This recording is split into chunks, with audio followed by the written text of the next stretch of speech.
Hello friends, welcome to my YouTube channel. आज हम लोग मास और वेट के बीच का डिफरेंस जानने वाले हैं। क्या आपने कभी सोचा है मास और वेट के बीच का क्या डिफरेंस है? तो आइए जानते हैं। ऐसा बॉडी जिसमें कुछ क्वांटिटी ऑफ मैटर मटेरियल हो जो छोटे छोटे मॉलिक्यूल से मिलकर बना हो, चाहे आप बच्चे हो, बूढ़े हो, बड़े हो, मोटे हो या यूनिवर्स में जितने भी ऑब्जेक्ट हो, इन सब में जितने भी मैटर ऑफ पार्टिकल्स आ जाते हैं वो कभी भी वैरी नहीं करते। आप यूनिवर्स में कहीं भी चले जाइए, वे जितने हैं उतने ही रहेंगे। आइए इससे पहले हम लोग एसआई यूनिट के बारे में जान लेते हैं। एसआई यूनिट का फुल फॉर्म होता है इंटरनेशनल सिस्टम ऑफ यूनिट। इसके 7 बेसिक यूनिट है।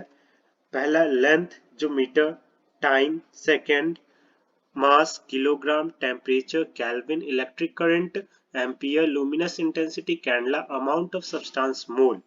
बॉडी वर्ल्ड में कहीं भी हो, चाहे अर्थ हो, मून हो या आउटर स्पेस हो, ऑब्जेक्ट का जो मास है वो हर जगह इक्वल होता है, सेम होता है, चाहे आप अर्थ के किसी भी कोने में चले जाएं या फिर आप आउटर स्पेस या मून में ही क्यों ना चले जाएं। मास ऑफ बॉडी जो होता है हमेशा सेम रहता है।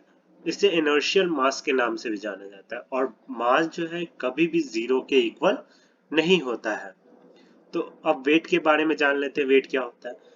Mass into gravitational force of earth, यानी कि अर्थ के थ्रू जो ग्रेविटेशनल फोर्स लगाया जा रहा है उसी को हम लोग वेट कहते हैं। और ये हमेशा towards the centre of the earth होना चाहिए। कहने का मतलब जो हमारा अगर मास जितना है उसमें ग्रेविटेशनल फोर्स मल्टीप्लाई हो जाता है तो वही हमारा वेट कहलाता है। तो आइए हम लोग देख लेते हैं। फोर्स इज इक्वल टू, हम लोग जानते हैं मास इनटू एक्सेलरेशन होता है, यानी F is equal to ma। A के बारे में हम लोग जानते हैं कि ये एक्सेलरेशन ड्यू टू ग्रेविटी होता है, यानी ग्रेविटी जो अपने तरफ खींचती है वही एक्सेलरेशन होता है, यानी A इज इक्वल टू जी। तो F इज इक्वल टू हम लोग लिख सकते हैं m इंटू जी।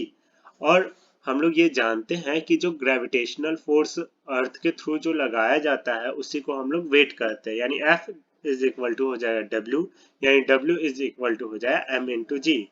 यानी अब हम लोग इसका एसआई यूनिट देख लेते हैं। W is equal to m into g. तो m का होता है kg और g होता है एक्सेलरेशन ड्यू टू ग्रेविटी, यानी A।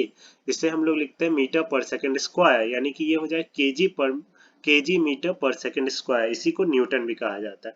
आइए जल्दी से हम लोग मास और वेट के बीच का डिफरेंस देख लेते हैं। तो मास जो है ये एक स्केलर क्वांटिटी है, यानी जिसके पास सिर्फ मैग्नीट्यूड होता है। मैग्नीट्यूड कहने का मतलब 1 2 3 4 5 6 यानी इनफाइनाइट तक जो नंबर्स होते हैं उन्हीं को मैग्नीट्यूड कहा जाता है, वो वैल्यू, उसी को मैग्नीट्यूड कहा जाता है। और वेट जो है एक वेक्टर क्वांटिटी है जिसके पास मैग्नीट्यूड भी होता है और डायरेक्शन भी होता है, जैसे कि east west north south up down.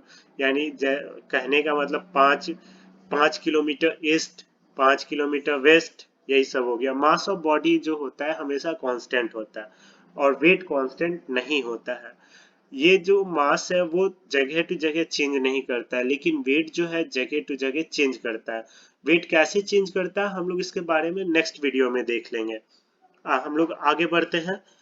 मास कभी भी जीरो नहीं हो सकता, लेकिन वेट जो है जीरो हो सकता है स्पेस में। Thank you for watching the video.